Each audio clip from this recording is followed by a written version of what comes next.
Hello everyone and welcome to the Phileas Club. We're in December 2017 and this is episode 100. We're taking a look back at the good old days.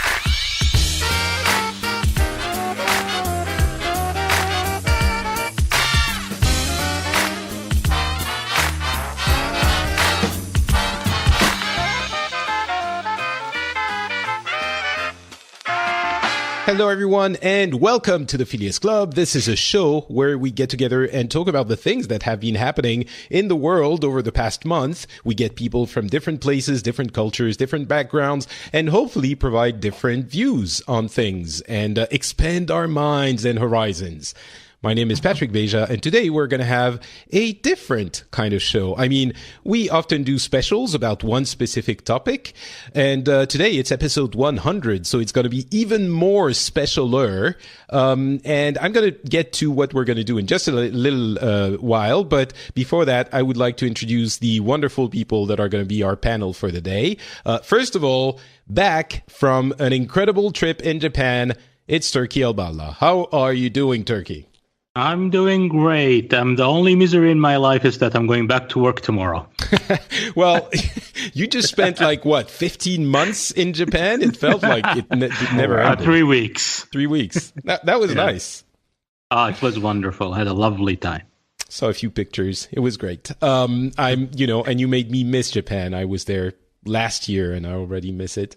We also have the triumphant return of Tom Merritt. Well, I'm saying that you haven't been on the show for a little bit, but I'm glad you can join us today again.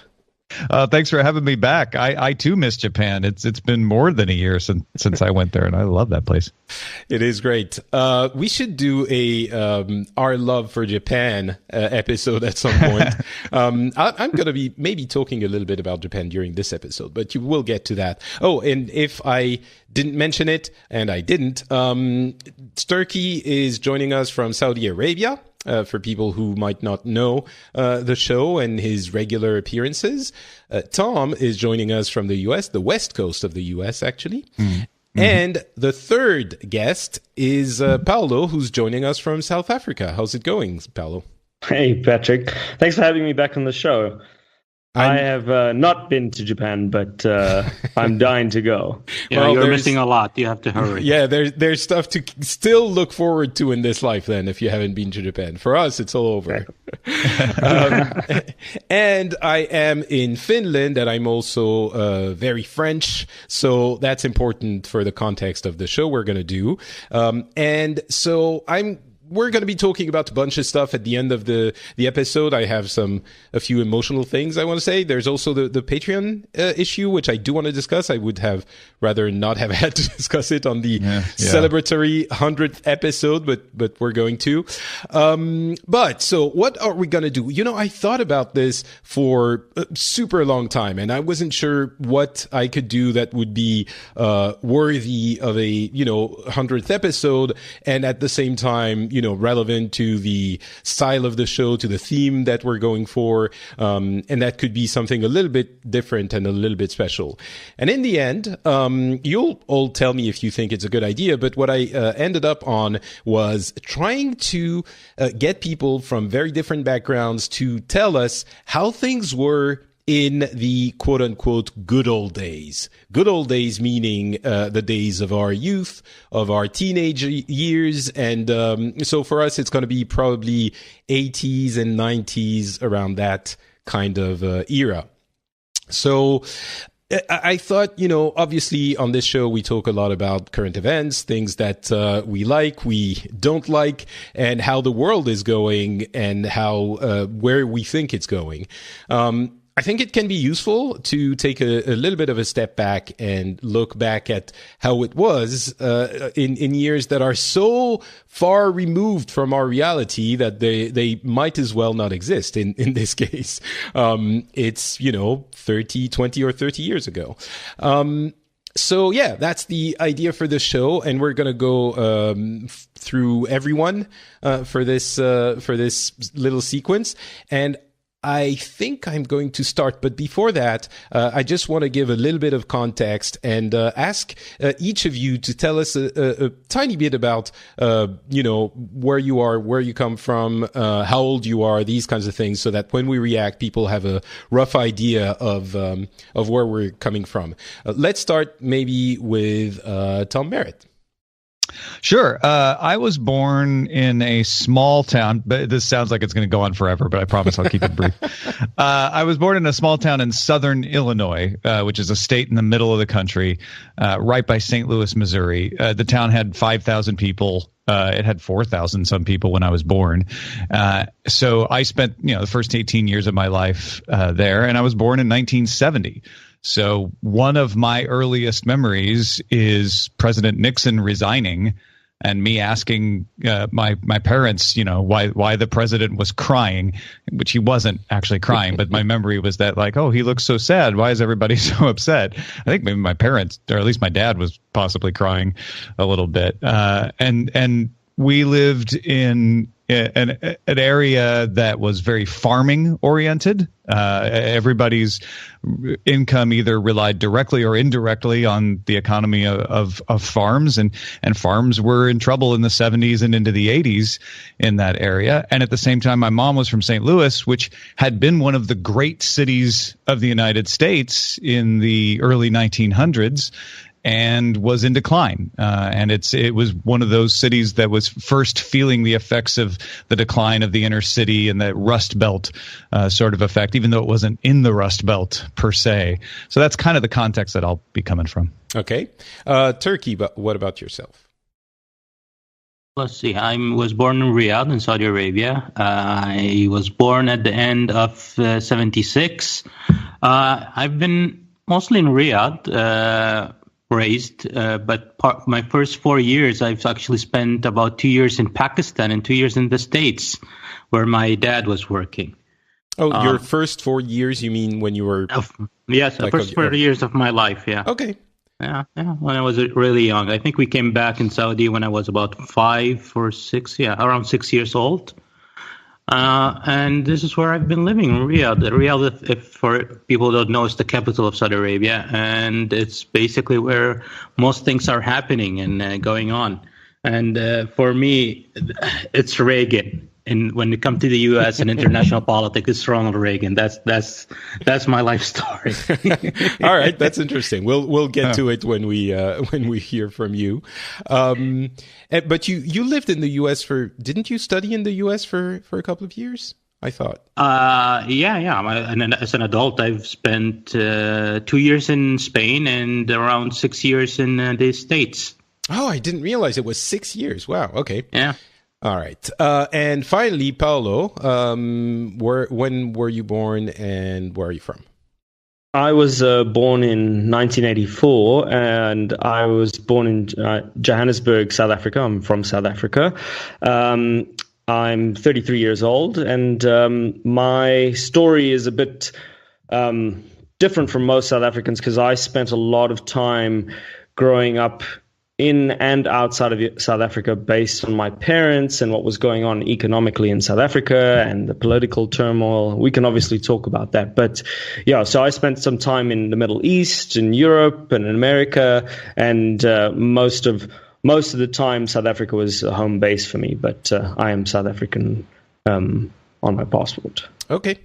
All right. And finally, myself, I was born in 73, so I'm now, 44? Am I 44? Yeah, I guess I am. I am 44. You don't look it, Patrick. Oh, thank you. You're too kind. I was born in Lebanon, and we had to flee the country when I was very, very young. And we landed in France, and I've been moving around a little bit, went back to Lebanon, Cyprus for a couple of years in my teenage years, and lived in Japan for a few years, a little bit after that. And now I'm based mostly in Finland, as we're expecting our first child. But mostly I'm French, and I feel French more than anything else, I would say. So that is where I am coming from. And certainly I spent my formative childhood and teenage years in France.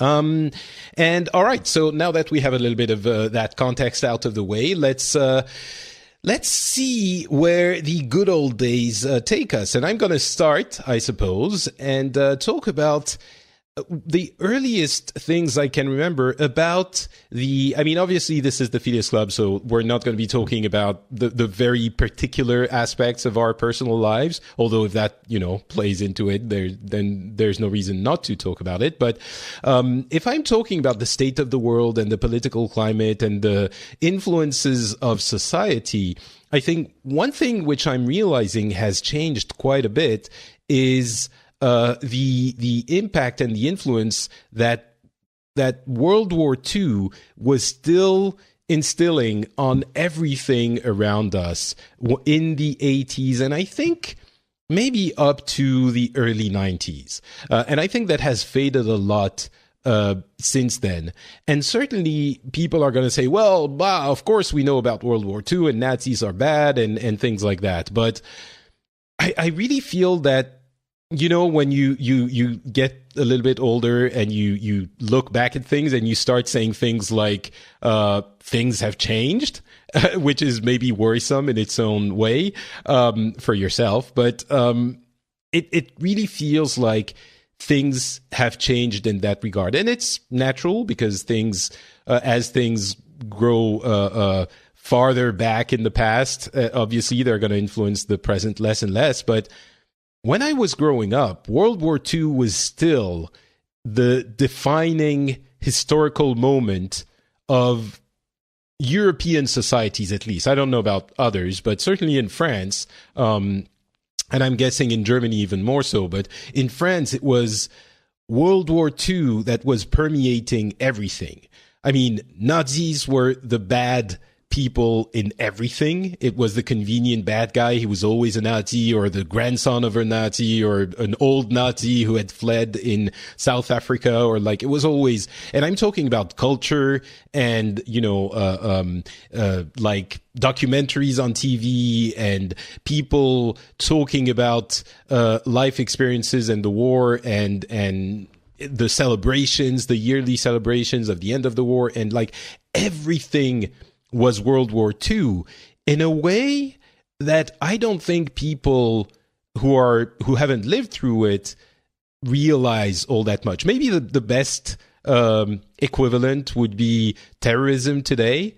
Of course, it's a little bit more intense because it's closer to us, and 9/11 is closer to us, but it was kind of that influence on everything. Movies, stories, interviews, conversations, debate. It was World War II was everywhere. It was like part of the fabric of society. And then the other thing that I certainly remember is how defining the Cold War was. But even more than that, I think World War II was more influential than the Cold War, even culturally. But the turning point of the fall of the Berlin Wall. There was it seems trite to say it like this, but there was a before and an after. And the kind of hopeful carefreeness of the post fall of the wall was, it's funny because I'm saying it was carefree and it was hopeful and it was super nice and everything was great. Of course, if you look into it a little bit more closely, it was, 91, I think, was the first Gulf War, and there was conflict everywhere, and that was it's not like everything was actually nice, but the way I remember it was that conflict, which was, that made it seem like this was going to be the state of the world forever. The Cold War, East versus West, had evaporated in a year. So World War II and the Cold War, I think, would be the two defining things. I wonder if you guys, certainly I'm guessing with Tom it resonates a little bit. Yeah, for sure. Especially the parts about the Cold War. I mean, the fall of the Berlin Wall and the bloodless revolution of Boris Yeltsin deposing Mikhail Gorbachev is the way it was seen here anyway. Were huge. It felt. I don't mean to quote Jesus Jones, but it felt like waking up from history. It really did. Like it felt like, oh my gosh, these things we never thought would happen have happened.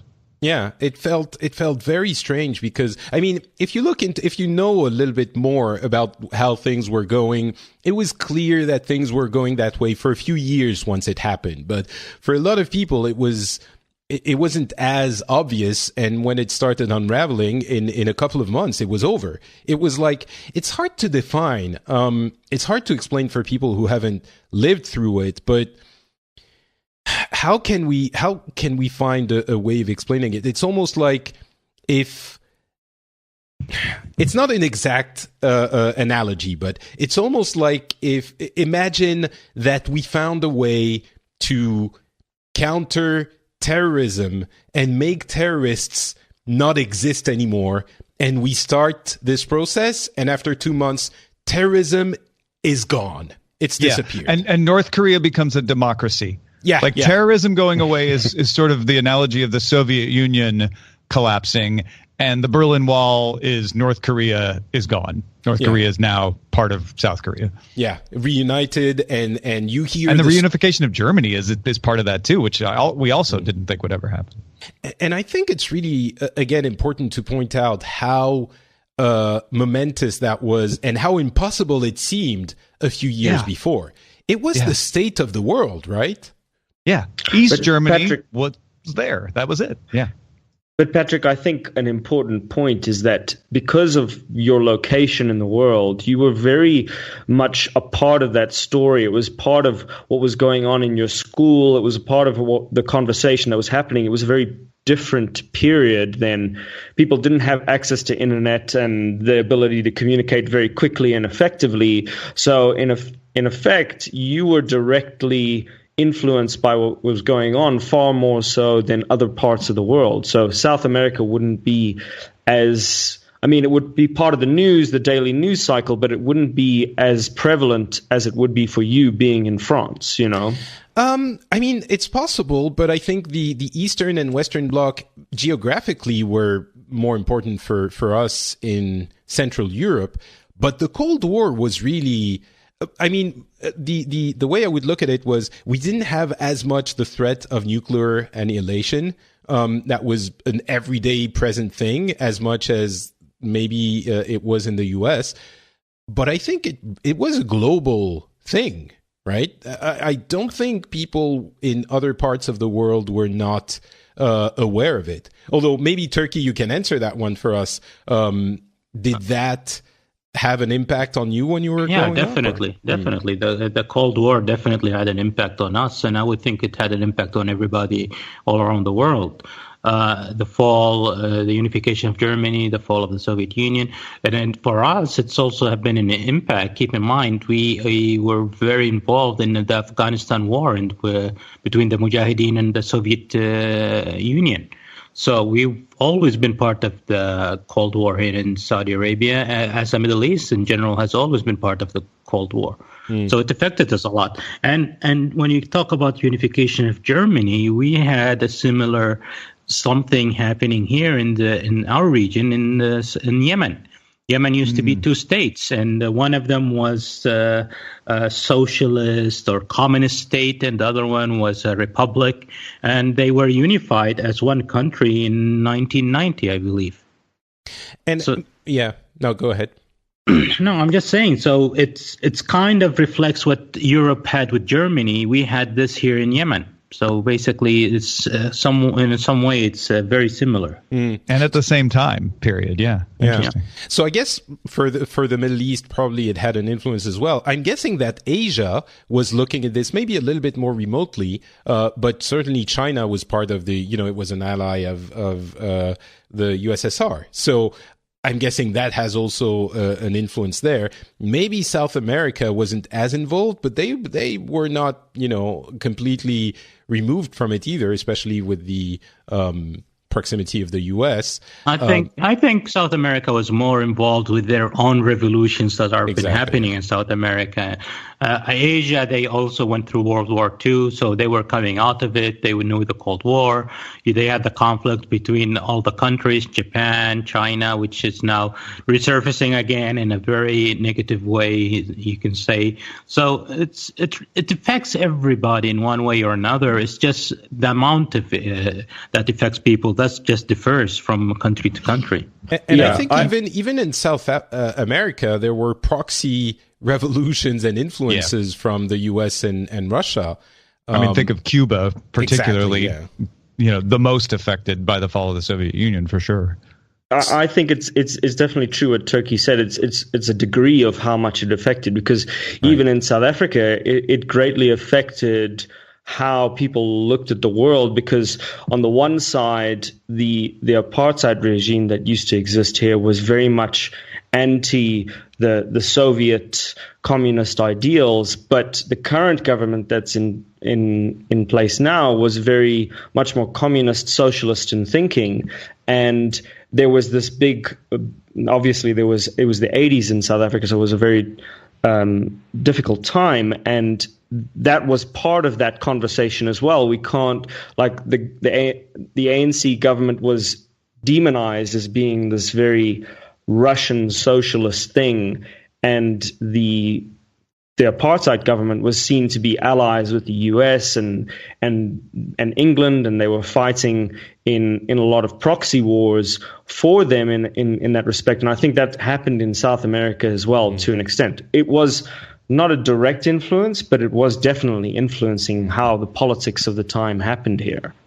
And I think another aspect of this is both for World War II and the end of the Cold War and the Cold War itself, it was, I don't want to say we're simpler times, but it was more, I mean, we had an easily defined common enemy in a way that was much more straightforward than terrorism today.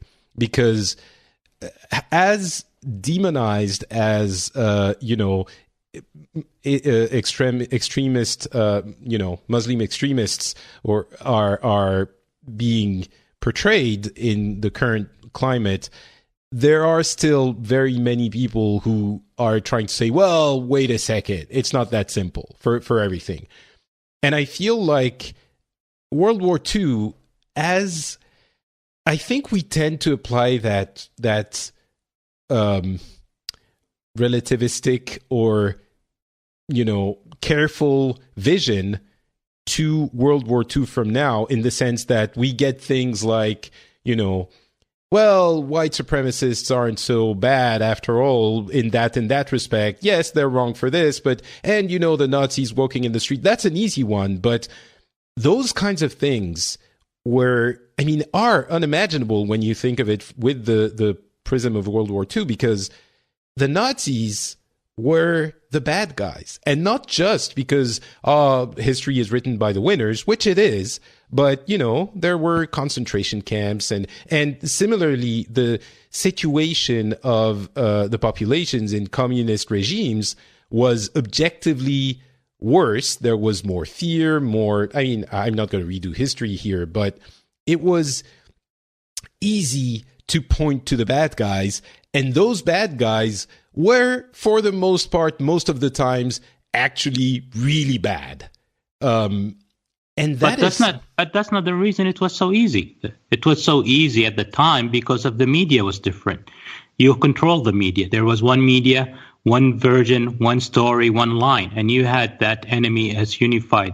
Unlike today's media with the internet and satellite TV started with satellite TV, that's when people started to have diverse opinions, and then slowly we got the internet, and that's how things have been changed. I don't know. Way people, even World War II, people are looking at it differently now. You have different opinions of people about World War II because now you have all these conspiracy theories, you have all of these new opinions and so on. People now, and fake news, as Trump says, and so on. So you have all of this. People are now, they don't have this one story and one theory that they follow. Everybody now has their own theory, and it's being spread. And that's where the confusion and the different opinions are coming. In the older days, Well- what would you watch if you were in the UK? You only had BBC. That's your source of news. Basically, Well, I'm talking TV. about the 80s, the 80s and early 90s. We had more than just one channel, and they were independent channels. And certainly, it wasn't as there wasn't as much as there is today. Depends where you are. They're independent, but they follow one policy. They might not have. And it also depends where you were, because in Europe you may have had more than one media outlet, but in South Africa at the time, like, we didn't have many options when it came to media TV, and a lot of it was controlled. I mean, I don't know how it was in the Middle East, but I know for us we didn't have the Middle East, all the TV was controlled by the governments, and the US, you had only 4 main channels until the CNN came in and started taking part of that away, and slowly new channels came out. So it's basically control. What do you think, Tom? Am I being formatted by the media of the time to think that Nazis were bad and that communism was not the best? Yes, absolutely. That's the only reason you think Nazis are bad, is because you didn't. I understand what you say, Turkey, and I think I completely agree. But I still think that those were clearly bad guys in a way that we don't have today. I don't know. They are bad I'd like guys. to address Turkey's point about multiple opinions. In a lot of ways, you're absolutely right. There were limited numbers. Even in the U.S., like you say, we had 3 main channels. NBC was for the conservatives, CBS was for the Democrats, and ABC was sort of somewhere in the middle when I was growing up. That's the way it was perceived anyway. But you also had local papers. We had a Democrat paper and a Republican paper in St. Louis. You had independent publications. You know, don't de-emphasize print. Print was huge. The difference wasn't that people didn't have conspiracy theories. I remember my uncle in 1977 giving me a pamphlet that explained why Jimmy Carter was the Antichrist and would bring about Armageddon were he to continue as president. I mean, we had Holocaust deniers and neo-Nazis in the 80s. You just didn't have as much access. So you didn't see all of the breadth of opinions and conspiracy theories like you do now. And they couldn't get as much traction because of that. And I think that's a fair point, too. But to Patrick's point, yeah, I mean, Nazis were very clearly bad. There was just, you would very rarely find disagreement about that, which is why you had Godwin's law, which was that any argument would eventually lead to Nazis because you could use that as a way to end the argument. Right. So anyway, that's when I think about the 80s and maybe 90s, that's what I think about. I think about how influential World War thing, II. Patrick, just before we end this part. Doesn't France have a law that says you cannot glorify Nazis? Yes. And if you deny the Holocaust, it's against the law? It's criminal, yes. All right. So you see, it's one opinion. It's control. Yeah, I see where you're coming from. I still think there's more than I think the events. I'm not saying the Nazis were good. They were horrible people. I understand what you're saying. I'm not one of the deniers. No, I completely understand what you're saying. I do think, however, that it was less fragmented. It was a giant world-ending conflict in a way where you clearly know which side you were on. But if you were, you couldn't be a communist. In Europe you could, but you couldn't be a Nazi. You couldn't be, I don't know. It's almost like the confusion between terrorism and Islam, which there is today, because that's the example I'm taking. It didn't really exist. There wasn't a communist country, which also was the most dynamic economy, capitalist economy in the world, like there is China today. There wasn't, all of those things that are more nuanced did not really exist back then. But, and I understand some people will say, well, that's because the narrative was crafted. But I don't think that's the case. I think that's because that's the situation we had evolved into, and now the situation has changed. But let's go to Tom. What was your childhood like? What do you remember of it? So I'll go a little farther back because I think you covered a lot of what I would say about the 80s. And during the 80s, it was very much a heated up Cold War. In the 70s, the Cold War felt like just a fact of life. It reigned over us all. It was the thing hanging behind everything we thought. I was born shortly before the end of the Vietnam War. So I mentioned that I remembered Nixon resigning. I also remember my parents watching war coverage, and until I was 3, sort of feeling like, yes, we're always at war. My uncle fought in World War II. My dad fought in Korea. Well, he didn't fight, he cooked, but he served during Korea. And now there's Vietnam. I didn't really know what Vietnam was. I just knew there was always a war. Everybody had been in a war. There was always war. War always existed. The Soviet Union wanted to destroy us. They were evil. They were bad. That's how I grew up. And then when I got a little older and could start to understand things at age 6 or 7, the feeling in the U.S. was the good times are over. We lost the war. The president was corrupt and had to resign, and the hippies run everything and are ruining everything. I remember driving to St. Louis with my grandparents and my mom, and seeing people on motorcycles. And the whole car tensing up because we're like, is that Hell's Angels? Are they going to run us off the road? It really was this kind of apocalyptic feeling that everything was ending, and the good times were over, and the economy would never get better. We're going to have inflation forever, and things were just bad. And that's how I grew up, thinking like, oh, it would have been nicer to have been born earlier when things were good, but now everything is broken and will stay broken. And that was the gestalt. That was the feeling that I grew up with until the 80s, when oddly optimism returned at the same time that things got more dangerous as the rhetoric was turned up in the Cold War. Then 2017 came. But isn't that a common thread in humanity, where people always they have this idealistic view of what the past was, even though at the time it was pretty tumultuous. People always say, oh, back in the day, things were so much better. And in your instance, you're looking at it where at your stage, that's what Trump is now saying about America. Oh, we should go back to the time when you were young. That was when America was great. Yeah. Well, that's what I'm trying to say. My memory of back in the day is that everything was broken and awful. The good old days don't exist for me. But then there was the 80s. Because my parents were saying, oh, back when we were young, in the 50s, things were great. Although my dad grew up in the 30s. My dad also was like, oh, no, things were not good. We didn't have meals sometimes. I got so tired of beans because there was no money, because he grew up in the Depression. So he didn't have that glow. There was just sort of this idea that, well, it used to be better and now it's not. And that's how I remember it. I remember and honestly, I'm not going to complain about my childhood. I had a wonderful childhood, but the feelings at the time were like, yeah, everything is just going to keep getting worse. I don't long for the 70s to return the way some people who grew up in the 50s long for them to return.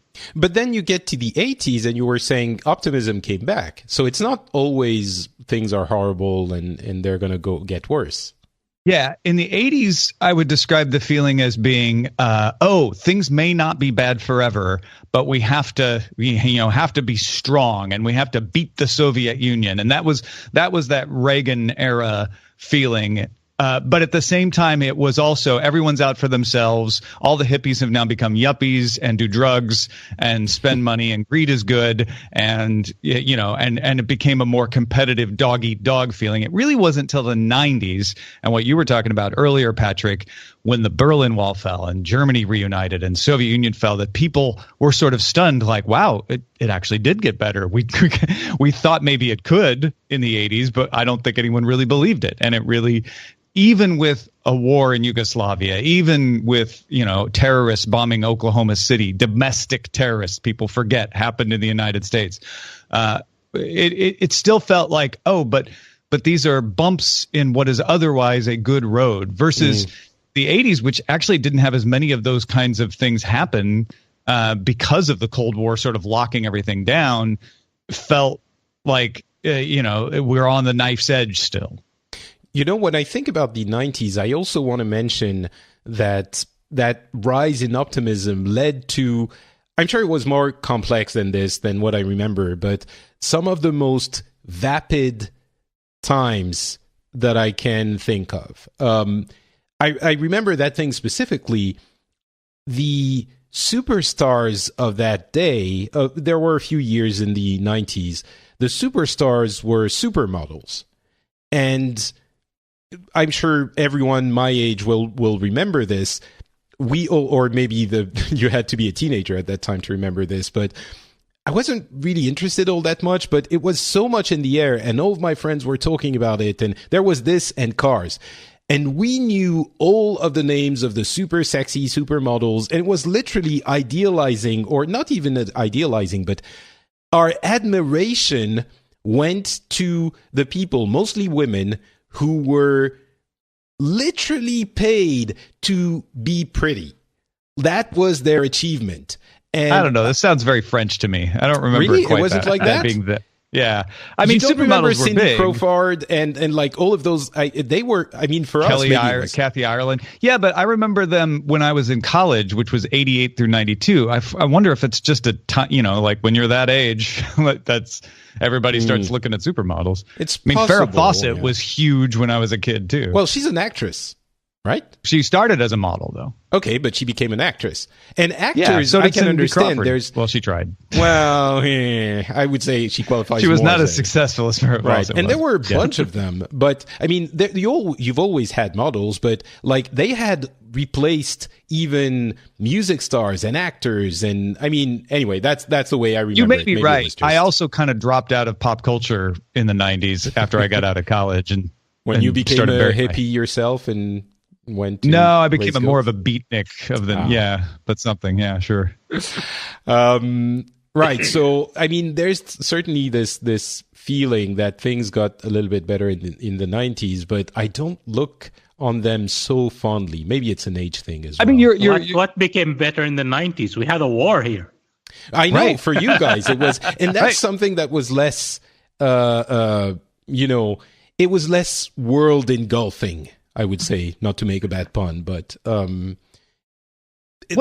difference was a war like that in the 70s would have meant the risk of a nuclear exchange. Right. And a war like that in the 90s became a local affair, which was very bad locally, but didn't risk worldwide devastation. And also, remember, as I mentioned, I came from Lebanon, and my parents, that's something that I don't quite remember, but my parents, when we arrived, were watching the news every day, recording tapes upon tapes. I remember, VHS tapes accumulating in the living room as they were, I got a little bit more emotional about this over the past few years when I realized what happened to my parents in my early childhood. They had to flee their country. We were essentially war refugees, and they saw their country destroyed. That was, I don't want to say that was, they were watching the news every day, rapidly, glued at the screen, trying to, hoping against hope that things would get better, and they did, and then they got worse. And still to this day, Lebanon is not, is still not better. But so for me, maybe that's part of it as well. It was just, quote unquote, another local conflict. I think Lebanon illustrates my point very well. I remember in my social studies class in junior high, so this would have been around 83, the social studies teacher, who was also the principal, telling us that the U.S. Embassy in Beirut had been bombed and that we should all go home and prepare for war. He was not. This was not a controversial position. Parents didn't get upset for him being alarmist. They're like, yeah, we don't know what's going to happen now. Yeah, because that is the kind of thing that starts retaliation and war, and no one was sure. Whereas, yes, a bombing now is not good, and it's going to cause a response, but it didn't mean you were going to confront the Soviet Union and its ICBMs. Which is what it meant then. We weren't sure. Like, are we going to start bombing Russia now because of that? It seemed like there was some kind of an inevitability. I think for you, it was the feeling that we're always at war and that's how things work. For me, we were sort of realizing, oh my God, maybe it doesn't have to be like this. And that's also why I'm so attached to the EU and economic ties. People forget, if you don't work together, economically is a great way of working together. If you don't work together, there's a chance that you might end up, working against one another. And that means war. And that's why I'm so alarmed by the positions, the nationalist positions that we're seeing in many countries right now. And some people say, mostly young people say, you're alarmist, whatever. And maybe that's because I was shaped by the time period I grew up in, but I really don't think so. The economic ties are incredibly important to ensure, on top of economic growth and, sharing of wealth and creation of wealth and all of those, to ensure that you don't bomb the shit out of one another. Yeah. I mean, World War I is a more instructive example. Because World War II has Nazis, it tends to be like, well, yeah, we all had to go to war to beat the Nazis. There's no question. World War I is more of an example of none of these sides were the bad guy. It's just that they were all trying to protect their own interests. And so even though if they had had more cooperation, maybe it could have been avoided. It just sort of the dominoes fell into place and like, well, I guess I have to invade that guy, or while that guy's invading that guy, maybe I'll go over here and invade this guy and take advantage of the situation. And then you end up with trench warfare and the death of an entire generation. All right, let's move to the Middle East and Turkey. So you mentioned the Gulf War in the 90s, but even before we get to that, again, what are your memories of maybe the 80s, I suppose? Mostly the 80s is what I would remember. So it was still camels and tents and stuff like that, right? Oh, definitely camels, tents, and stop spreading rumors and lies about us. Stop watching Lawrence of Arabia. You're French. You're not American. Don't do stuff like that. Although, I'm joking, but this is just dumb Patrick. I understand that it wasn't camels and tents, but I don't know what stage of development the country was in the 80s. Because I know how quickly it changed. So, no, in the 80s, the 80s was a very interesting time because while I was alive when this happened, I don't really remember it because I was too young, which is in late 79, I think it was the late 79, when we had the siege of Mecca in Saudi. For those who don't know what the siege of Mecca is, explain for those people, the listeners, not me. I absolutely know exactly what it is. So what happened is this crazy guy who believed he was the Messiah or something like that, and with his followers have entered the holy city of Mecca and taken over the holy mosque. And it was a huge thing in Saudi, and the Saudi government had to react, and they didn't know exactly how to react to this because this was a holy land, a holy site, and killing or attacking or something was very confusing things because it wasn't exactly something you can do. And Turkey, they really needed... Yeah. Weren't they firing weapons in Mecca? Weren't they? Did they kill people? Was it? Did they just take it over? Yeah. They had bombs. They had guns and so on, and that's how they took it over. And then they barricaded themselves inside with a number of pilgrims and those who were attending prayers as hostages. But the government really didn't have the right to enter the holy city to liberate it because that means using force, which was not really something they could do without approval of the highest authorities in the religious group. The short version is they did end up going in there and they did liberate it. However, they had to pay a price for that, which was an agreement between the Saudi government and the religious authorities that Saudi Arabia has been becoming too liberal. And it's time that it went back, took a step back and gave the religious authorities their powers back and start to control the country to be a religious country better than it used to be. Turkey, that was what the demands. What I mean, correct me if I'm wrong, but wasn't that the demands of these guys who came in and took over? They were upset about how modern. No, the kind of, but not exactly. These were more a sectarian, a sect type of people. They believed that their own system. They believed one of them was the Messiah who was supposed to come back to earth. Muslims believe in the Messiah, so they weren't exactly on the right path. So getting the religious authorities to approve fighting them wasn't that difficult, but the religious authorities want a payment in exchange for that, which was we need our authority back in this country, because Saudi Arabia, if it wasn't for 1979, the siege of Mecca, most likely Saudi Arabia would be closer to what the UAE is right now, Dubai and Abu Dhabi is. So that was a changing time. Just how liberal was the country getting? Just so we get a picture of that. I'll give this some comparisons. So I wasn't there. I don't really remember that much, but talking to people I know, my parents and so on. For example, we had movie theaters at the time in Saudi. They were completely banned after that time. There was no religious police per se. They didn't have authorities to arrest people or harass people who did not conform to their whatever they believed in. Shops usually stayed open during prayer time. They were not forced to close during prayer. I heard stories that we had we had hospitals here, like the military hospital, and they had a lot of expats working there, nurses, and so Westerners mostly.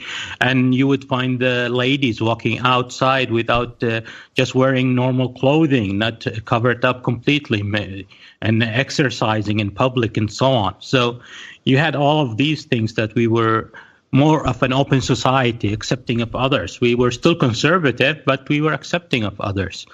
So after by the 1980 and the 80s, that's when the religious authorities had regained a lot of their authority. The religious police has been established. They've been given powers where they enforced what they believed in and so on. And then you have the Gulf War, not the Gulf War, the Afghanistan War, when the Soviet Union invaded Afghanistan, and the U.S. went to war supporting the Mujahideens against Soviets, and Saudi Arabia played a major part of that. I still remember in school, it was around 7th grade, 8th grade. That's when I was exposed to most of this stuff, where we were shown videos in class about the Mujahideen and their fights and the death, and these miracle stories about angels fighting with them and so on, and how this is an honor. Like, you were shown the stories about angels fighting with the Mujahideen in class? Yes. Okay. Yes. Like, was it... It wasn't government organized. It wasn't government. It was... No, but I'm wondering how they were presented. Was it pictures? No. Was it... No. The angels, stories? the stories. The people who stand in front of the camera, tell the stories. Oh, this mujahid has died. You can smell this perfume that comes out of his blood because he's been sacrificed his life for God and so on. His blood was smelling like perfume because he was a martyr. Yes, exactly. So we had all of these great stories about these and how you should, and they were encouraging people to go to become a mujahid and join the fight in Afghanistan. To go there, you would honor your family, you honor your clan, you'll honor, and so on. And that was a major part of my life, knowing about the Mujahideen and people going to fight there. I know a lot of people who went to fight there. None of my personal friends, because we were still young. By the time we reached an acceptable age to go, the war has already ended. But that was the situation in Saudi. So you have all of these going on. So those who came back, how were they regarded? Heroes. Heroes. They were heroes. They were these great people who went and they fought the devil, which is the Soviet Union. Communism has always been seen by Islamists as the devil. It was the greater devil. It wasn't America that was the devil. It was the communists who were the devil, because America, they were still a religious society in the view of Muslims. However, the communists, they had no religion. They had no faith. So that's basically how the situation was. And it was a very interesting time to grow and to changes. And then, you know how things have changed. Suddenly now, these days, a lot of those people fought are now terrorists.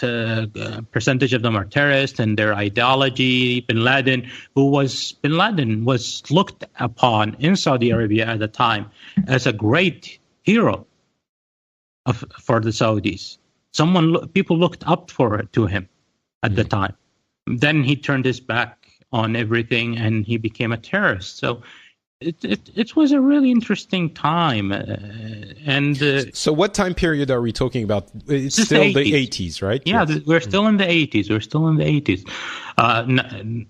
After the 80s, however, within Saudi, of course, as you were asking me, how developed was it? Saudi was in general developed in its own way. We were still building our infrastructure. We had these 5-year plans that the government kept on implementing every 5 years, and they budgeted a lot of money. They built a lot, and it was a growing country at the time. What was different at the time would be different from other countries. For example, Saudi was officially, a lot of products were banned in Saudi at the time, like Coca-Cola. We didn't have Coke here in Saudi in the 80s. We didn't have Ford cars. That seems random. Is it because... No, it's not random. I'm just about to tell you why. Okay. Because at the time, any company that had dealings with the state of Israel was banned from working in Saudi. Did you have a replacement cola? Yeah, we had Pepsi. Oh, Pepsi, really? That's I was expecting it to be some local brand. Yeah. Actually, there was a local brand, but it wasn't that. But I still remember it. It was called Khaki Cola. It's basically, Khaki is the owner of a factory that owned the right to make Coca-Cola in Saudi before it was banned. Because Saudi was here in the 70s, in the 60s, 70s. Then it was banned. He just converted to that branding, and he said, okay, I have the recipe. Let me try and do this. Interesting. You know, just a quick side note, there are many types of cola brands that try to capitalize on local stuff. We have like Beja Cola, which is not very popular, but it's this Brittany thing that there's a lot of, identity in Brittany. They're very common for local stuff to sort of do a weird pale copy of Coca-Cola and make it like and make it into an identity I don't know, flag or strength. But anyway, keep going. So we had all of these. We had these very unique brands in Saudi, and burgers. We didn't have McDonald's. We didn't have Burger King. We had something called Hopper. We had I don't know if it's an American brand. They have different names in the States. Hardee's and so on. So we had this society. Cars. I said we didn't have any Ford cars at all. You would see Ford cars in the streets, but they're old, from the 70s, 60s, but nothing from the 80s, for example. And that changed after the Gulf War, when Saddam Hussein invaded Kuwait. And that's my first war that I experienced myself. And I still remember those days of fear and shock and amazement and so on. It was really surreal for most people in Saudi Arabia at the time. And after the war, as a thank you for the U.S. and their support, I'll get back to the war. So as a thank you for the U.S. for their support, the ban on U.S. companies working with the state of Israel was lifted. That's when we had McDonald's coming in, Coca-Cola, and Ford. Mm-hmm. All right. So what were you asking? You were going to ask me about the war. Just the fear. I mean, obviously, the proximity meant that you didn't know what was going to happen next. But to me, it seems like there's always wars next door to you guys. So why was it more frightful? Because this wasn't presented to us as the war next door. This was presented to us as the war against us.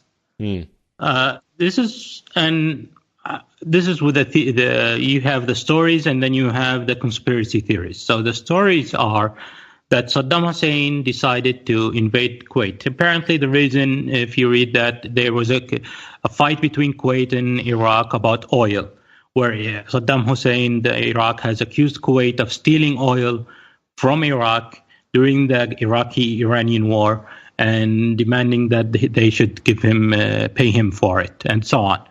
And there was mediation that the Saudi government tried to... Mediation, you mean? Mediation, sorry. Saudi government tried to mediate between Iraq and Kuwait and so on. There was a meeting on the day just before the invasion here in Saudi Arabia between Iraq and Kuwait trying to solve this situation. And suddenly we wake up in the morning of news that Iraq has invaded Kuwait. And everybody was complete shock and disbelief of what was happening. A lot of Kuwaitis left the country. They came to Saudi. This is where they settled and so on. And you have different stories. The official story is after Saddam took Kuwait, he started massing his troops on the Saudi border because his second phase of his plan was to invade Saudi Arabia and take over the oil fields in the eastern part of Saudi Arabia. And that was supported by satellite images provided by the U.S. government to the Saudi king, showing him that Iraq was preparing to invade Saudi Arabia next. And I think, if I can interject just for a second, I think now, if you tell that story, the immediate reaction from many people would be, and we know how reliable those sources can be, right? Wink, wink. Exactly. Right? So that's the conspiracy theory. The conspiracy theory was that those photos were ducted. Saddam Hussein was actually setting his troops in a defensive formation and not an offensive formation on the border. So you have those theories there. And that's what everybody was known, that Iraq was preparing to attack Saudi to take over the eastern province. So that was a war against us. And even those who did not believe that completely, they still had a problem with Saddam Hussein invading Kuwait because that's just the start. He might not be planning to invade Saudi now, but he might plan that in the future. If he could do it once, why wouldn't he do it again? Right. And so on. So we had that war, and then the war started, and then Saddam Hussein started launching all of these Scud missiles against Saudi Arabia, and specifically on Riyadh, the capital where I live. And I still remember the life that we had, and we were always the sirens when the missiles are launched against us. Everybody had gas masks because everybody was worried about chemical weapons being used against us. I remember my mom setting up one room and closing all the windows, blocking it, putting tape on the windows and so on and everything, and putting water and food supplies in the room and everything. And every time the sirens ring, she collects all of us, puts us in the room, locks the door, puts blankets over us and so on. And everybody's just horrified. And that's basically how we grew in the 90s, in the beginning of which was, I think, 1991. So how was the I mean, obviously relationship to the U.S. was very positive at the time. The relationship with the U.S. has been very positive. We've had a good relationship with the U.S. Mostly, and we had a good relationship with the administration, the Republican administrations, Ronald Reagan and George Bush Sr.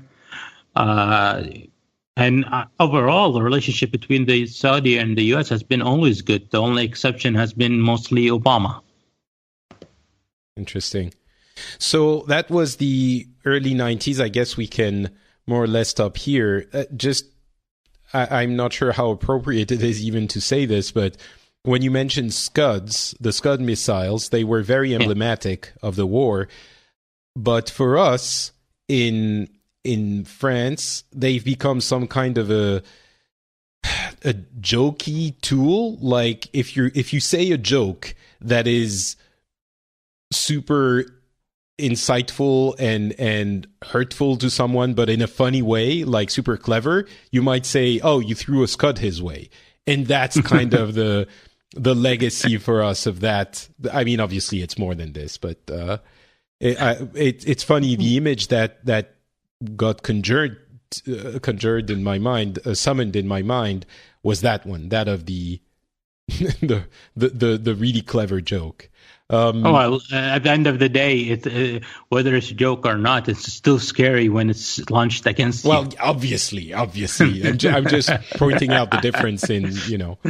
Well, it's interesting because the perception that was delivered to the U.S. audience at the time was that Scud missiles were largely ineffective, that they were inferior weapons, and Iraq wasn't very good at launching them. They were inferior weapons, basically because the U.S. supplied us with Patriot missiles. Right. Mm. Yeah. And a Patriot missile is, for those who don't know, like myself, I guess, is an ineffective weapon, or no? Patriot missiles are anti-missile missiles. So they destroy the Scuds, or at least would try to. Yeah. So the wrong weapon for the application, essentially. No, they're very right. They render the Scuds ineffective because they destroy them mid-flight. Oh, okay. Yeah, I understand. All right. So actually, I just one thing. I just remembered. This is a hilarious story, in a way. So, when I the expect first it to be horrible when you say something like that. No.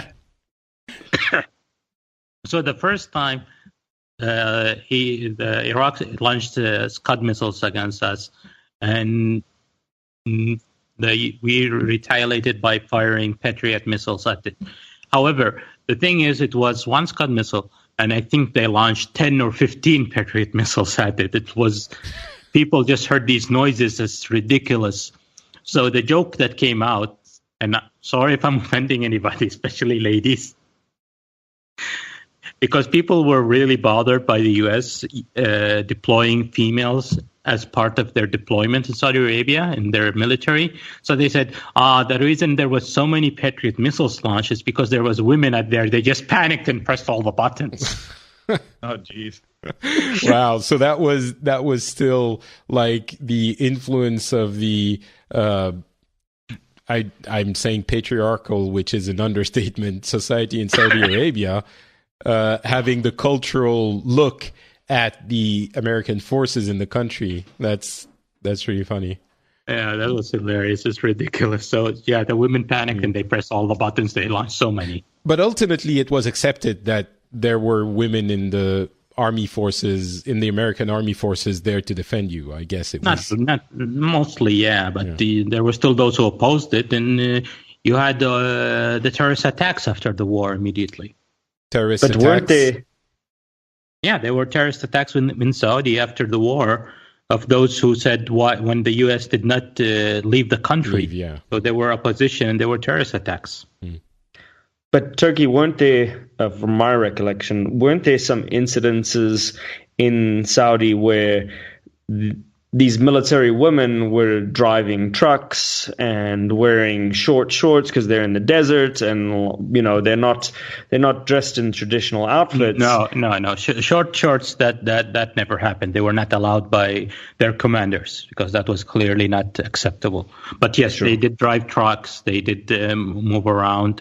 That happened, but they were morely confined to specific areas, so they weren't really mixing a lot with the Saudi population, because mostly when they're driving around, it's within or around military bases. Sure. All right. So that's a snapshot of how things were. It seems really terrifying overall. It's those from I don't know those. The good times are over, kind of. I mean, I don't know if it was good times before, but it certainly sounds like things weren't great in the 80s and 90s. Well, the one thing was good about the 80s and 90s, which basically was life was simpler. How so? People didn't worry as much. They worried about international affairs. They didn't worry about internally too much. I think people were more relaxed, more open to each other. Society was closer to each other. Things just were very easy. We have a saying, which is you've been saying it in different ways throughout this podcast. We say, may we remember the days of the good people. And that's what we call them, the good people, because their simplicity, they were good, they were pure in heart at those days. And basically, when they say that, they're talking about the 70s and the 80s, specifically, where people were simple, they were pure of heart, they were very relaxed and just enjoying and living. I wonder how long we're going to have to wait until 2016 and 2017 is regarded as the simpler times where people were good and pure of heart. That would be my argument for the 70s, is that it just won't. Like I don't look back at the 70s and think, oh, people worried less. People worried more then. Because, if you were gay or smoked pot or even I studied Russian, you were suspect. There were so many more things. People were, even now, with all of the Sturm and Drang about what's going on in the world today, people are more accepting in the United States than they were in the 1970s. I remember carrying the Communist Manifesto and my Russian language books around campus in 1988, worrying that people would think I was a communist. By 1991, I didn't worry about that anymore. It was the strangest thing. And but Tom, isn't that the current controversy in America today, where the good old days? I mean, not that I support that type of thinking, but the good old days are when that type of approach was what made America great. Like this. No one smoked pots and everything was illegal, and like being gay was a bad thing, and like that seems to be the current rhetoric that's going on in the U.S. today. There's a little bit of an undercurrent of that for sure, but most people don't accept all of that. Most people don't want to turn back the clock. They only want to turn back the clock for the things that don't affect them. I think the if they do at all. What you're getting at, Paulo, is the "Make America Great Again," but the thing is, that has never been defined. It's never been said, right. What? When was America great? When was America great, or even what was making it great specifically? I mean, even if we don't look into Trump himself, in general, no, I don't think so. I don't think anyone has said, well, this and this and this and this is what made America great. Maybe I'm wrong. But the perception I get is it's less about turning back things, but stopping new things from happening, and also letting us say what we want and act how we want. It's a lot more about political correctness, I think. But a lot of that stuff that you're talking about is the stuff that you're saying you didn't have the ability to do previously, like the whole gay rights and marriage and stuff in the U.S. only turned around. I mean, it's still got a long way to go, obviously, but it's only really started turning around recently, with the Supreme Court allowing gay marriage and all that stuff. And if people are trying to stop that, it brings to my mind not. Well, no, they're not. At least my perception, and I live in Los Angeles now, so who knows? I may have an entirely mistaken perception of what's going on in my own country. But my perception is not, we need to stop gay people from being gay, which is what it was when I was growing up. It was like, you aren't gay. There isn't such a thing. And if you pretend you are, you're evil. It's not that. It's more about, we don't want to have to make cakes for them. What, you mean that's wrong, Tom? Because as far as I know, that's what we're told here. Well, that's why you look on the 70s so fondly, I suppose. Both of you mentioned gay people, and I do want to just mention AIDS, which was huge in the 80s and 90s. It was something that was also part of everyday life. It was a concern that everyone had, not just gays, obviously, and that was a very difficult thing that people educated. What do you mean? What do you mean, Patrick? My understanding is AIDS was God's punishment for all the gays and sinners. Right. But you say that in a joking manner, but that was the perception. I don't think so much in France, but there was some education that was required to make people understand that it's not just the gay population that is at risk, and obviously you should use protection. You should use protection anytime you have sex, unless you actually want to make babies, which is a different story. But I mean, wearing condoms was something that was new, and maybe it was because I was a teenager, and even though I didn't have a lot of sex, I was hoping I would. So that was a concern. It was like the getting used to the idea of condoms was very new for society, and the well, it really wasn't. It has a long history. But needing it for more than avoiding pregnancy. No, of course, exactly. The fact that you had to use it or you might die was a very new idea, and it was. And in Africa, it was also in the 90s is when it really started, getting out of control. And specifically in South Africa, they had to do a lot of work to try and turn that perception around. Like you said, the adoption of condoms, because it also wasn't really a part of society in Africa, this idea that you have to use contraception because having a lot of children was a sign of being very fertile and very strong, and it's still a current idea of having many kids in Africa is a beneficial thing. I mean, economically probably not, but this idea that has been changing and the government has been trying to change in the minds of people is that you've got to do something to protect yourself, because this is not a spiritual problem. This is not this is not something that someone's bestowed upon you. You've got to do it to yourself to protect yourself, because it turns into a real issue for the country when a large percentage of the population is infected by a virus. Yeah. And I mean, to be blunt, in the US, it was, well, if a woman gets pregnant, that's her problem a lot of times. And AIDS changed that, because now it became everybody's problem. Yeah, sure. Not the pregnancy, but the virus. Yeah. All right. Well, let's move on to South Africa, and let's keep Paulo talking. I guess for you, your childhood was the 90s. How was it back then?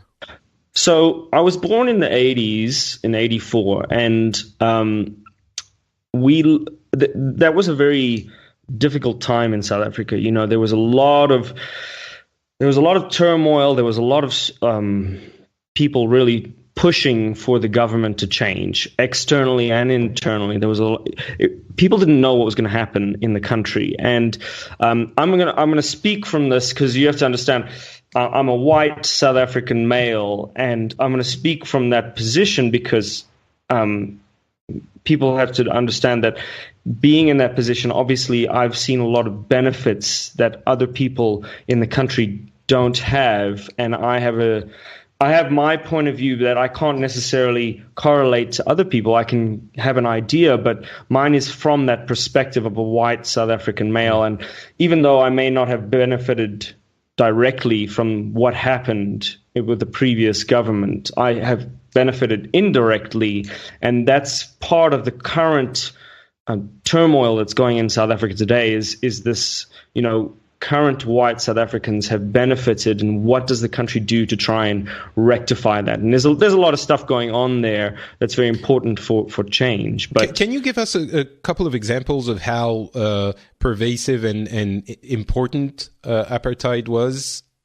Just, to give a little bit of context for people who might not know the extent of it.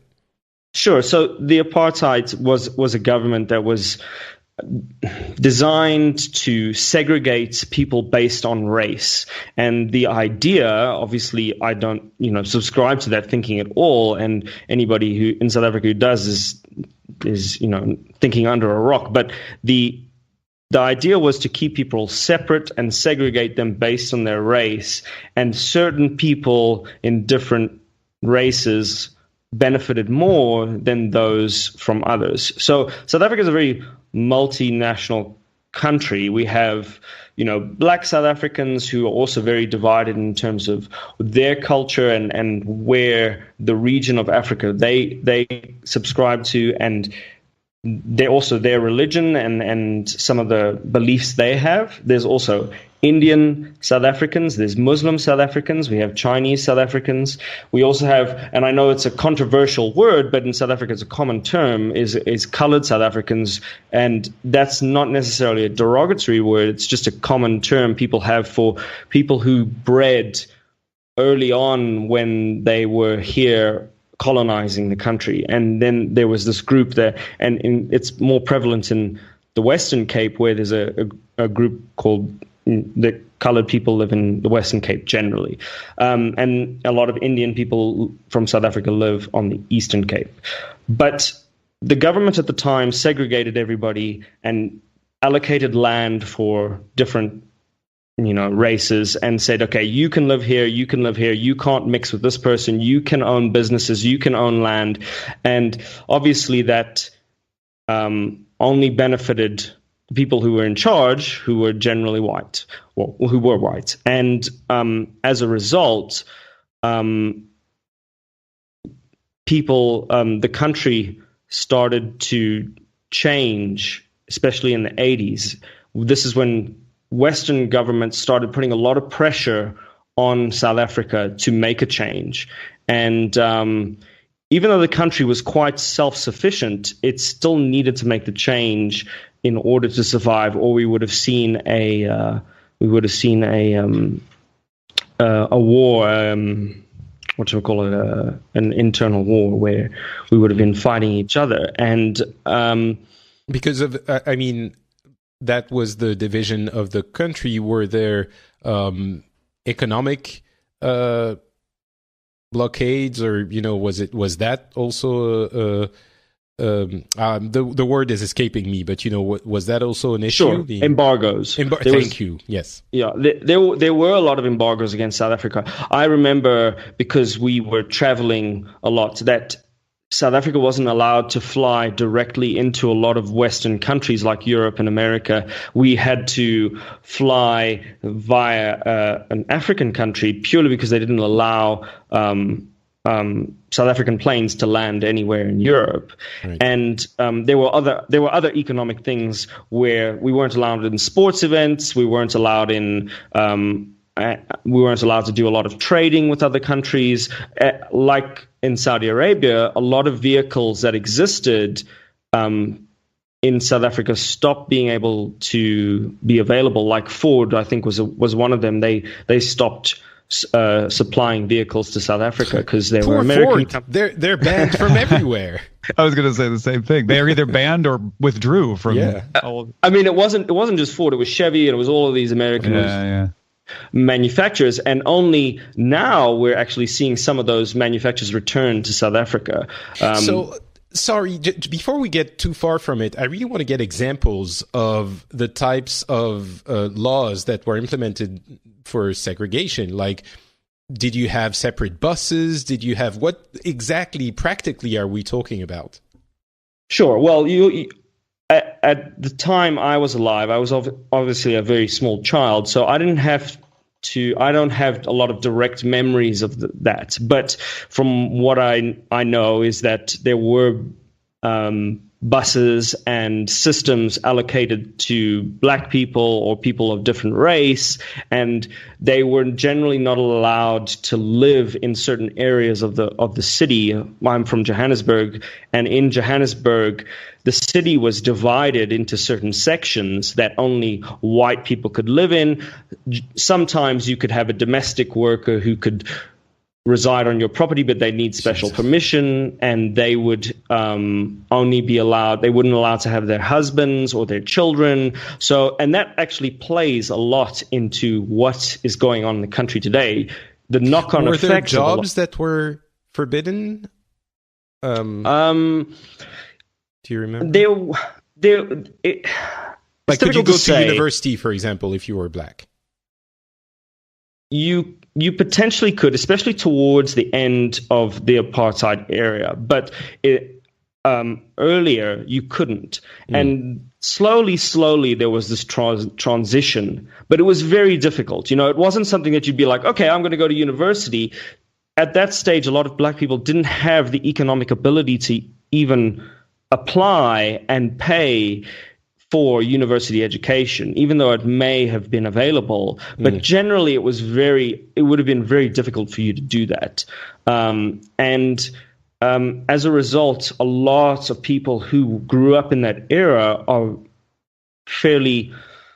they don't have a lot of higher level education. They don't have the ability and skills to go and apply for jobs that a lot of white people still have the opportunity today. So if you were born in the 70s, like Tom, you might not be in a very good position financially or economically, because you would have grown up in a period where it would have been very difficult to get a good education, potentially a good job. So you might be doing a very basic job, which is what the country currently has. We have a lot of people who can do very basic mining, construction, very, what's the right word? Unskilled labor.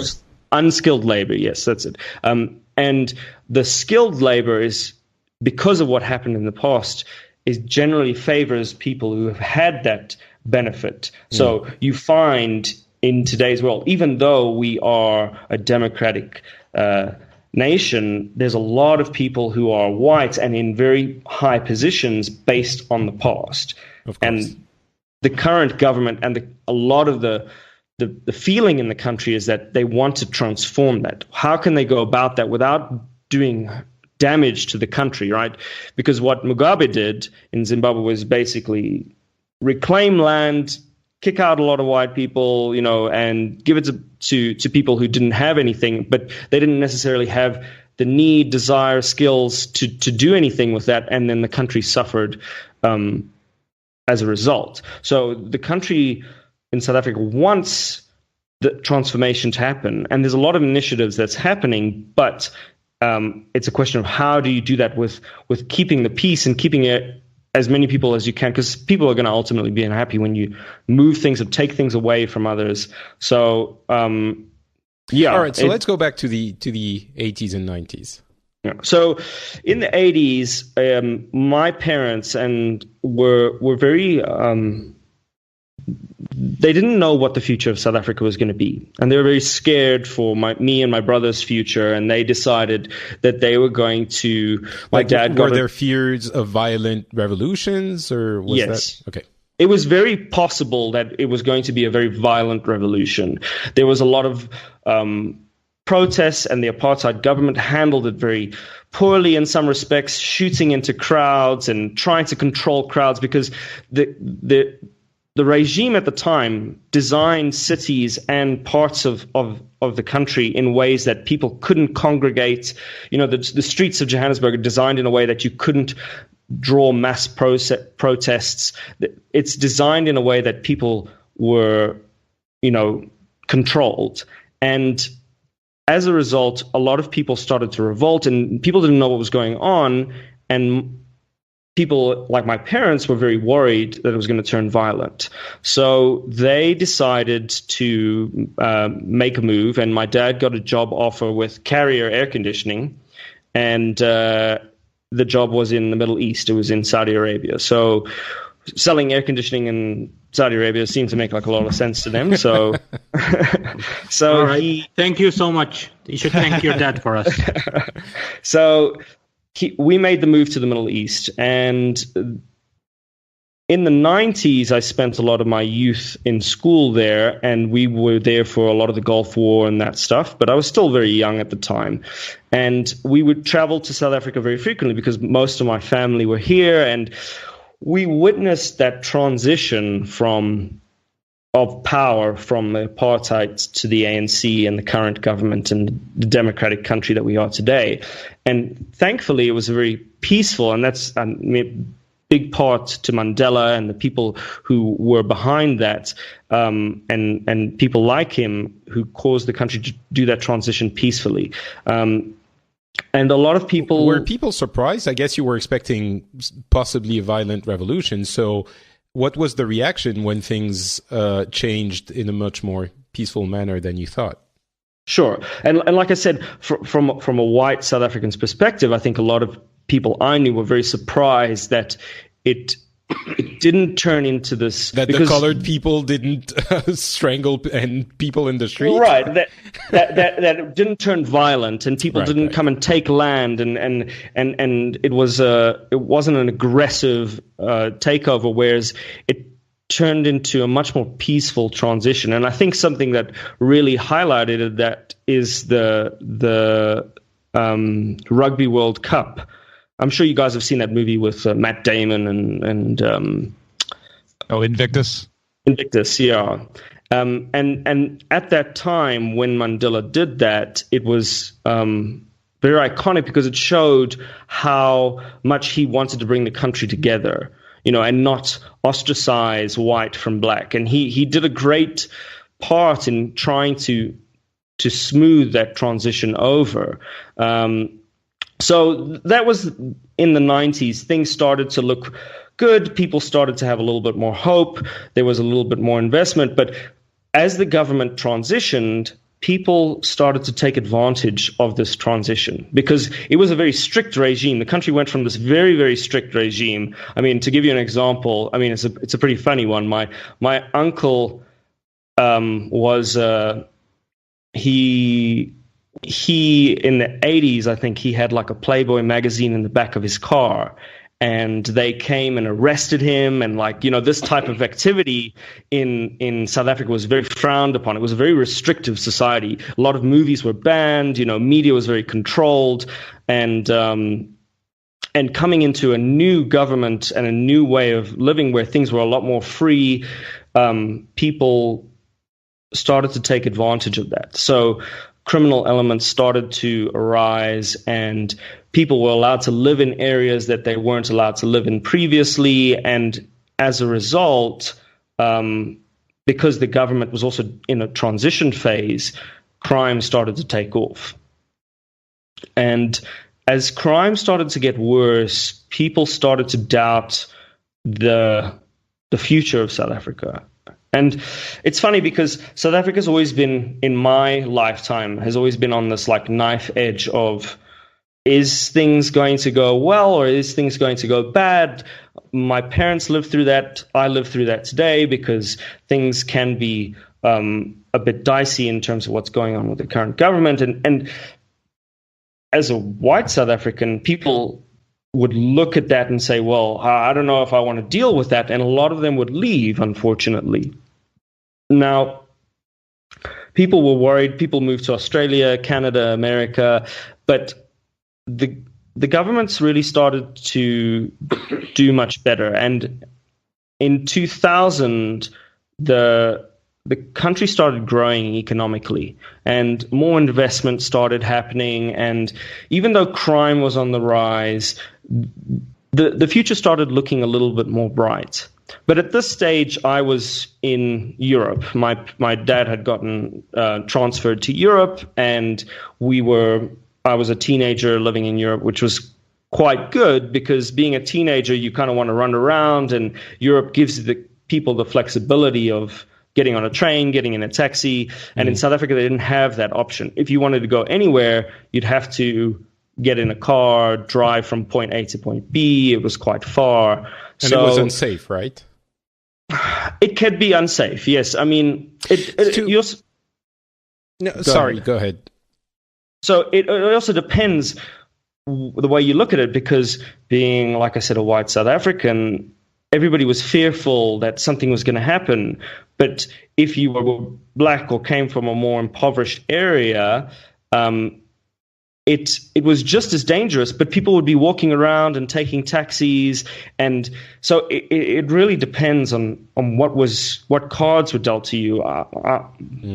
My world was very fortunate where we had a car and we could go from point A to point B. But some people didn't have that luxury.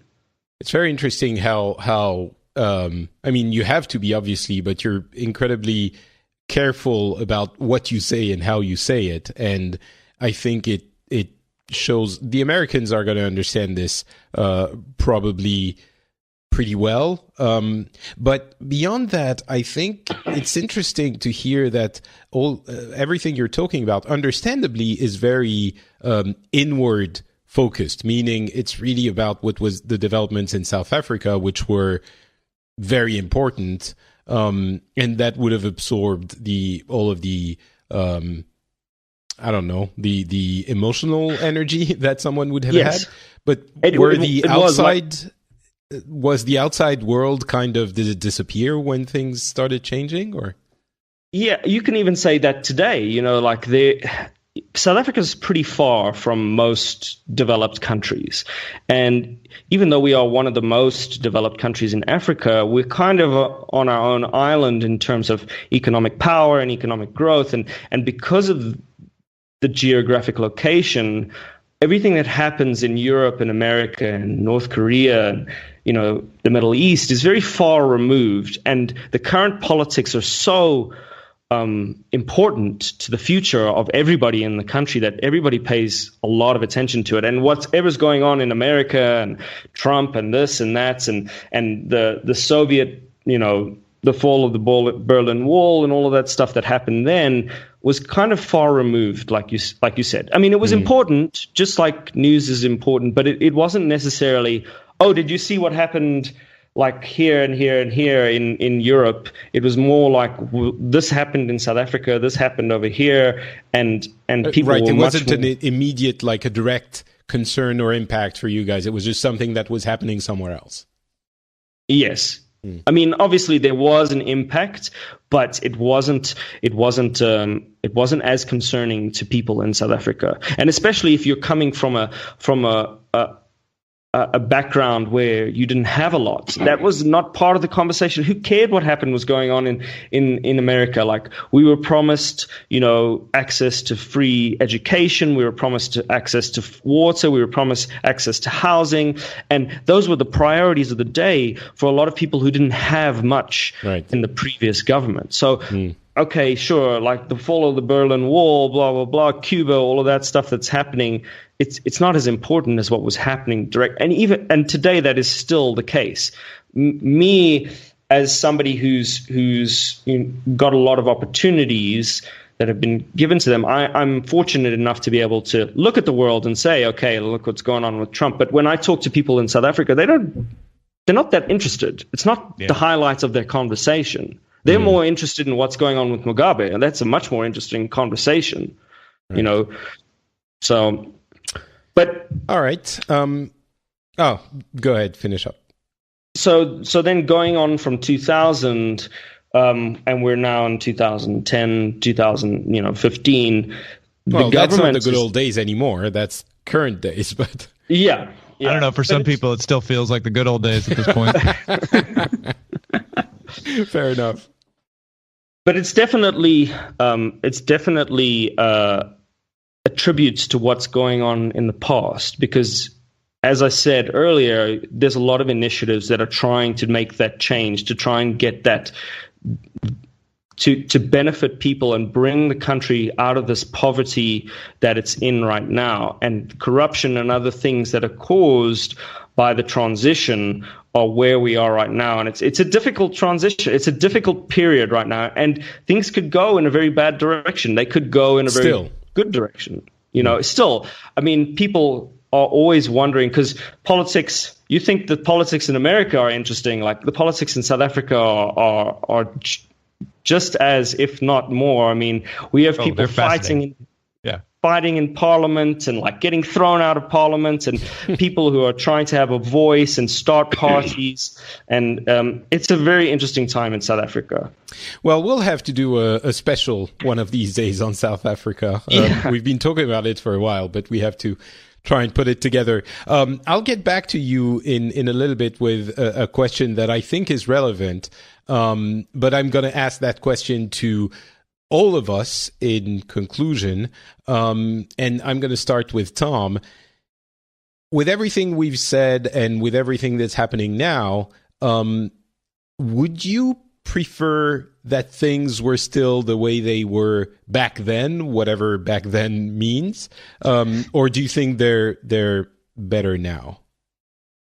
this is something Where I would feel you very prefer strong. to live? Maybe. Yeah. When would you prefer to live? I would prefer to live last year. But generally speaking, things are better. And if you take a very broad view of history, things are generally getting better.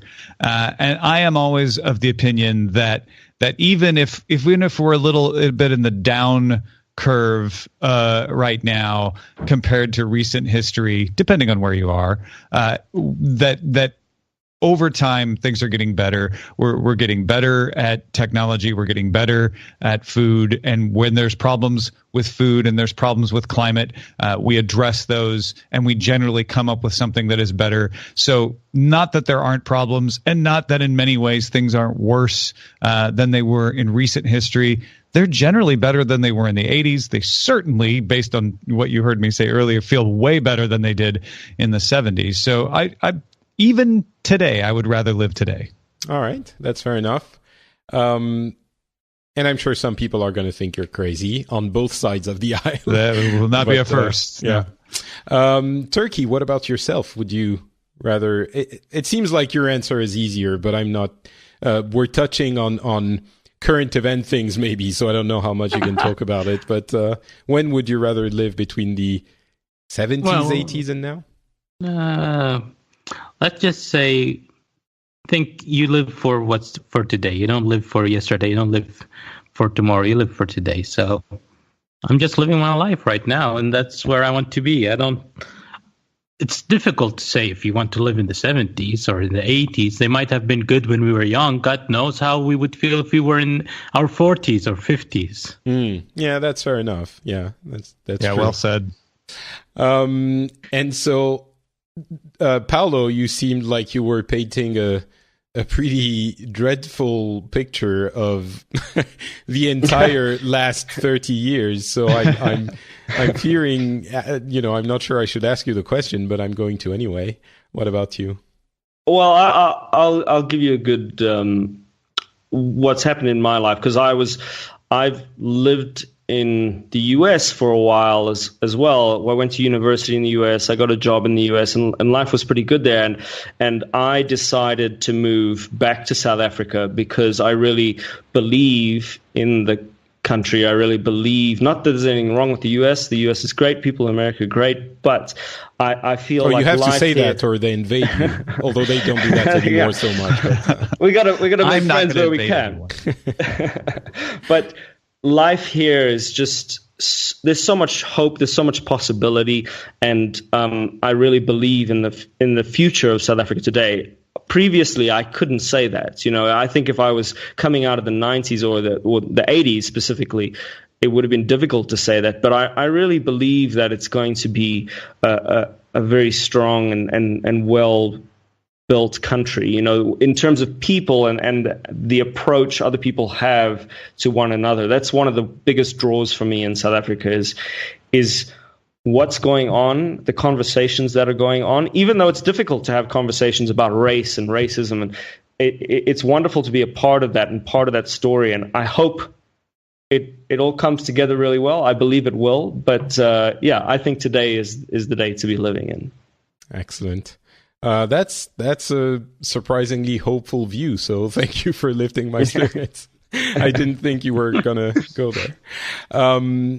For me, I would say I think that the maybe it's because I work a lot with technology, but I think that we're misplacing our worries. We think that, and I mean, things are not ideal right now. There's a lot of division and there's a lot of fear, regardless of how it takes form. But I think those aren't really the main cause. Those are more symptoms, and the causes are found in what you were saying in the beginning of the episode, Turkey, in the emergence of giving a voice to everyone. And that's what we're learning to deal with now, because of technology and the internet and the prevalence of every opinion, which means, for now, we just give equal value to all of them, or near equal value.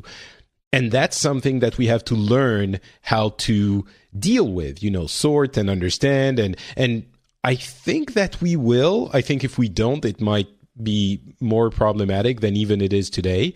But I do think that it is also in things, in a way that some people have been voicing here, particularly on the conservative end of the, and nationalistic end of the spectrum, that those opinions were always there, but we didn't listen to them or care about them.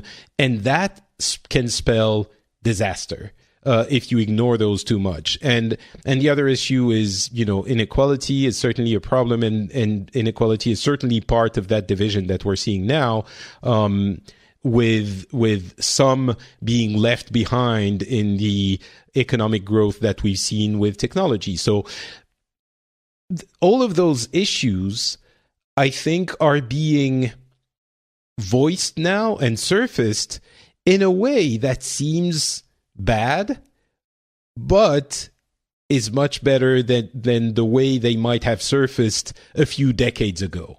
So I'm wondering, to put things clearly, I'm wondering if the issues we're having now aren't a mild revolution of some kind, or a civil conflict that is playing out in the media and in the political arena instead of the streets, and having a more grim outcome. So ultimately, I do think that we're going to understand the problems that we're faced with and hopefully overcome them in what will have been, when everything is said and done, a fairly mild upset of the system,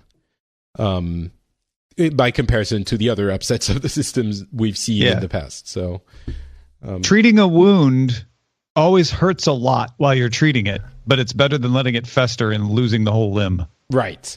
And the way we're treating it now, as horrifying as it seems to some, I think, and I mean, of course, I had this idea in the back of my head because that's the way I look at the world, and maybe some people are going to say, "Oh, this is not the way it is, and you have too much of a rosy outlook on things." But I really don't think so. But I really think that looking at our earlier times together now, it's not. I'm not trying to say things were horrible before. It's just things now might be a little bit more mild than the constant bombarding of Twitter makes it. It's, and I really didn't want to make this about today. It's really about what it was before. But I think if you read the Twitter feeds of some people, you create a certain image of them. And I have one person specifically in my mind who is always extremely upset about the way things are going. I'm not going to say if it's an American, a French person, but actually there are a couple of people. And if you only read their Twitter feed, you think that they are that person that is portrayed in their concerns expressed over social media. And then you meet them and they're a normal person, And I do think that this is the kind of things that we're learning to deal with and that we're learning to understand. And I have an analogy that's coming to me that has nothing to do with any of this, but I think that will speak to some people. And it has to do, as usual, with video games and with World of Warcraft, which, again, might speak to a lot of people because a large part of the audience knows that game. In World of Warcraft, when we first started playing it, it was extremely all-encompassing. It was kind of becoming a pastime that would become your only pastime. And we played for months and years, and after a couple of years, we sometimes would realize that we would log into the game every day and not really have a lot of things to do. And there's a moment in your life as a gamer when you understand how to behave towards your enjoyment of that game, where you realize, oh wait, I don't have to log in every day. Like if I don't have anything to do in that game, I don't have to play it. And that's something that seems asinine to people who don't know the game. But I'm certain that every person who has played that game for a significant amount of time will know what I'm talking about. Will realize, oh yeah, I know there was that moment when I stopped playing every day because I realized, oh, it's fine if I don't log in and do those things that I think I have to do or that I don't even enjoy doing anymore. And so the point is, we needed a few years or a few months in the case of that very simple thing, your relationship with that piece of entertainment. We needed a few months to understand how to behave towards it. And I think the change that the internet and social media and the overwhelming amount of information has on society is obviously a lot bigger. So it's going to take a few years for us to understand how to behave in that context. But I think we can, we've done it before in society. Things have changed and we have adapted. And I think if anything, we're very good at adapting and at understanding things and are at changing our behavior to adapt to the way things are. So yeah, very long-winded answer to say, I think it's probably going to be okay. Couldn't you just said that? Probably. I'm just trying to think of the analogy for Blizzard in this that can come in and put some patches on and make things more fun. I've thought, that's another thing I've often thought about. How would game designers think of solving the problems of society? I think there would be a lot of interesting ideas there. And also the fact that in the virtual worlds that they create, if they change something in a patch, they change the world. It would be, anyway, that's a completely different line of thinking. But yeah, so things are okay. It doesn't mean that I still get very angry at things the way they are.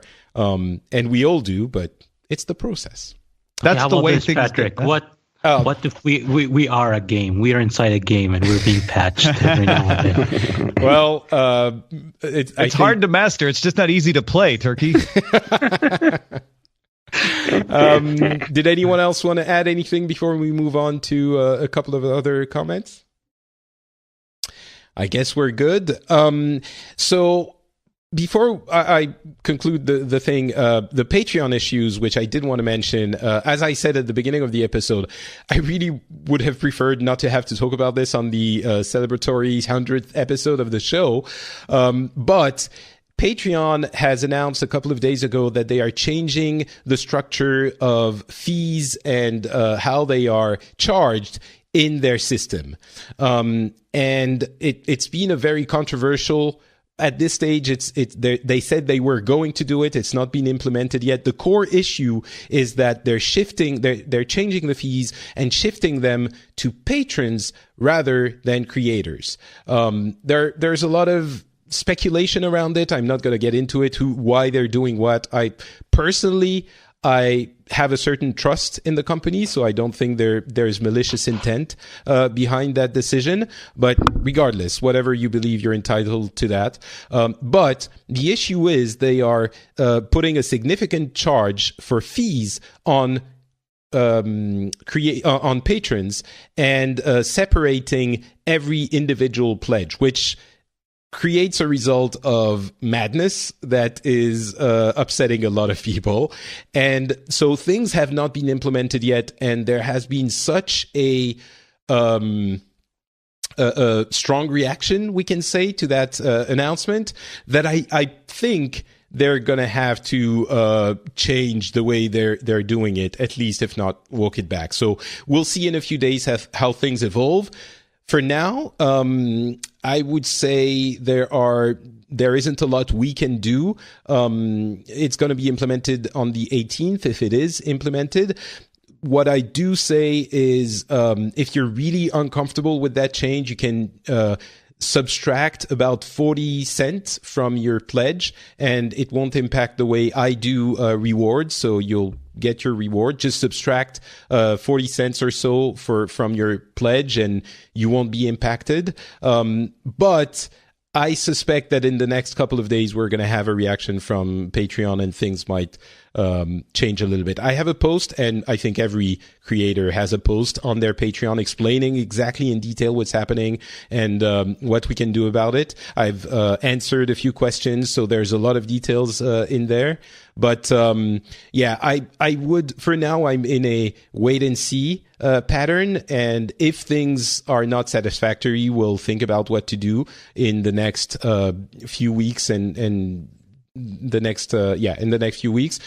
But for now, it's really wait and see. Let's not panic, as I often say. Let's not start screaming and flailing our arms around and run around in panic. So yeah, I know I'm not being very precise, but I'm pretty sure things are still in flux, so we'll see how they evolve. But I didn't want to address it, right, Tom? Things are not stuck. Yeah, no, Jack Conte tweeted on Friday that he has been talking to a lot of creators and doing a lot of thinking, and he'll be back on after the weekend sometime next week with something else. So we'll see what that is. Yeah. That doesn't necessarily mean a change, but he's got more thoughts. Yeah. So we'll see what happens. Again, I think there are other people, different people are saying we should go to a monthly model, which has its own issues, which I explain in my post. I really think for me, the best way to approach this is to subtract. Don't do it yet, maybe, but subtract 40 cents or so from your pledge, 40 to 50 cents from your pledge, even at the $1. And the $1 thing is the issue. Well, you can't go below $1. Yeah. So what you could do there as an alternative is to say up your pledge to $2 with a maximum per month. Right. So that if Patrick does more than one episode in a month, you'd only get charged the $2. Otherwise, there's really not a whole lot of other options. Yeah, which has its own set of issues for a number of reasons. So anyway, yeah, you don't always do more than one episode a month. Yeah, well, I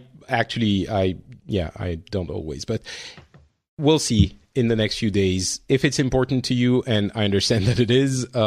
Keep an eye on the Patreon, and things are gonna we'll keep you informed. So yeah, I wanted to address that. And the last thing I will say is 100 episodes. So that is kind of a pretty momentous thing. Oh, thank you, Tom. You're very kind. This show is it's very special to me. It's a difficult show to put together, probably the most difficult show that I do.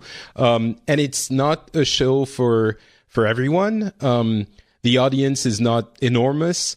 I like to think that it's, the best people that listen to this show, not the others, the one we don't like.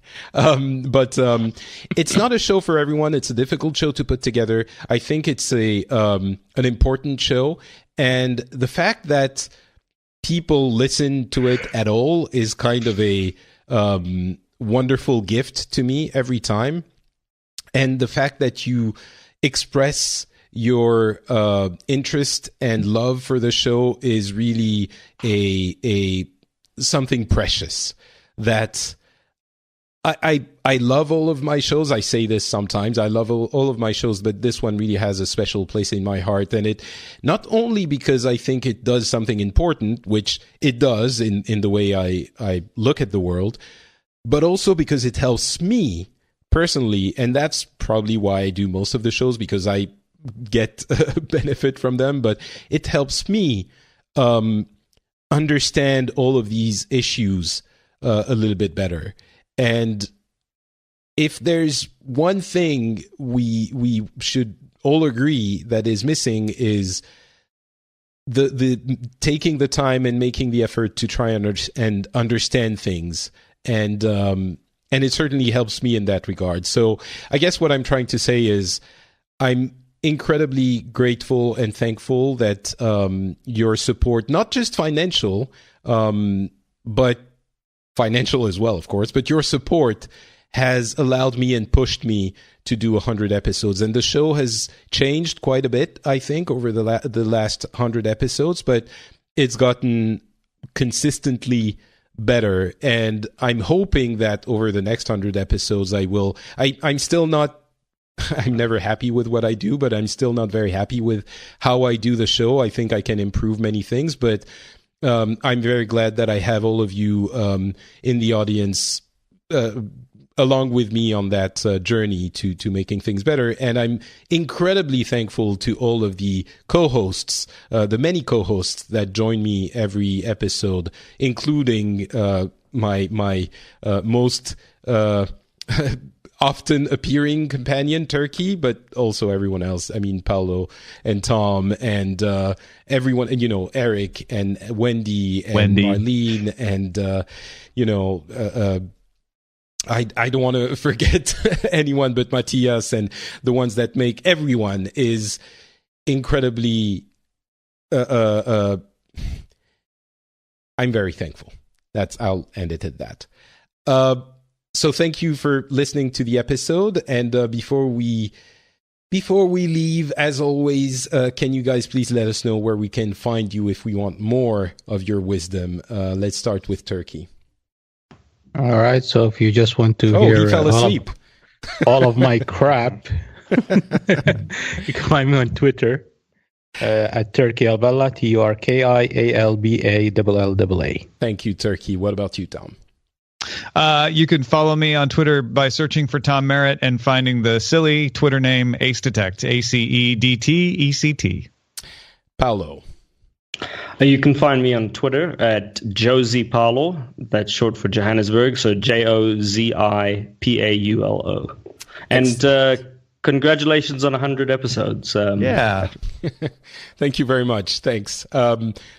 I didn't think we were going to get this far when I started. So for me, it's Not Patrick on Twitter and Facebook, and you can find the show at FrenchSpin.com. If you haven't listened to the special Life as a Woman, I recommend that one. The one that came after episode 99 is also a pretty good one. I might try and do a survey on Patreon to see which episodes you like the best from this year. So we'll see what we do if I do that, so we can do a special post with shows we might recommend to new listeners and stuff like that. I'd love to have your input on all of this. So we'll see if I do that. But so that's going to be it for this episode. We probably will be back with a regular episode later in the month. We'll see what happens. But either way, thanks for listening, and thank you so much for being with us for 100 episodes. Talk to you soon.